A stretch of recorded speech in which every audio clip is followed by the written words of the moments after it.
guys look absolutely divine. Thank you. I love the Rihanna glass of champagne in your hand. I know. Bulls are in the house. Hello.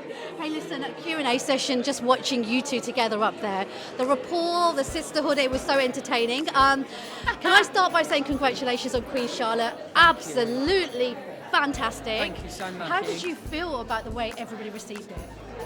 You asked. We got the scripts. The scripts were banging. Yeah. That thing that Shonda referred to where Lady Danbury talks about women whose stories are untold. Quite often in our culture and tradition, the story of older women is bypassed. Yeah. And, we are fabulous and we have rich histories. And there's lots about us that is interesting to know and share.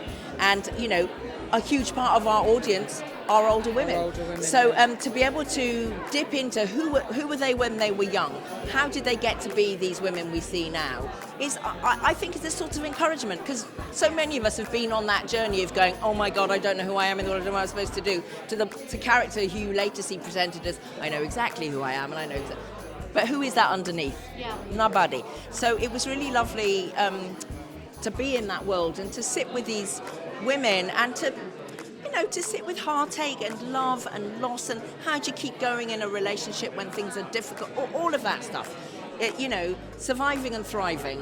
And I think lots of people relate to that, not just, older women, but everybody can relate to that. And so I think the show was received well because it had all that richness to it. Yeah. And also as actors. Yeah. Ooh, brilliant. But it's really lovely to be able to expand on your character, Yes. to have that opportunity. Always. And Shonda gave us that, you know, and it was just a dream. It was just amazing to be able to do that. that. And then it sort of boosts us coming back into season 3 and the season we're about to start on. You have all that extra richness under your belt, and the audience have it with you, so that when you do that little thing, that they're like, I remember that was episode 4. And that's why. They get That's it. why she does it. Yeah. That's why she does No, you're right. We're so much more invested in you two, like Yeah. so much more, and I think they should do more of this. But listen, season 3, Bridgerton, you're back. First day you put those costumes on. What is going on in your minds? Keep it together, Golda. Because we were filming both at the same time. So it was one of those years where it was like literally being shepherded from the Queen Charlotte set to the Bridgerton set, and you're like, okay, where am I? What period? What time of the life of this woman am I in?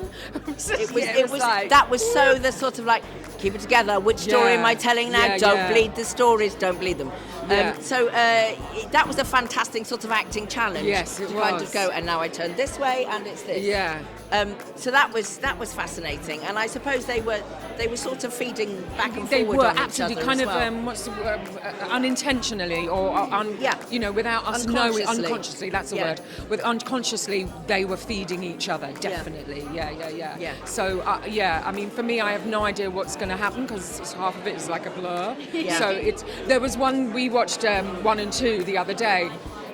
And there's a scene with me and Brimsley, and I was sitting next to Hugh, and I was like, "What is this? Like, what?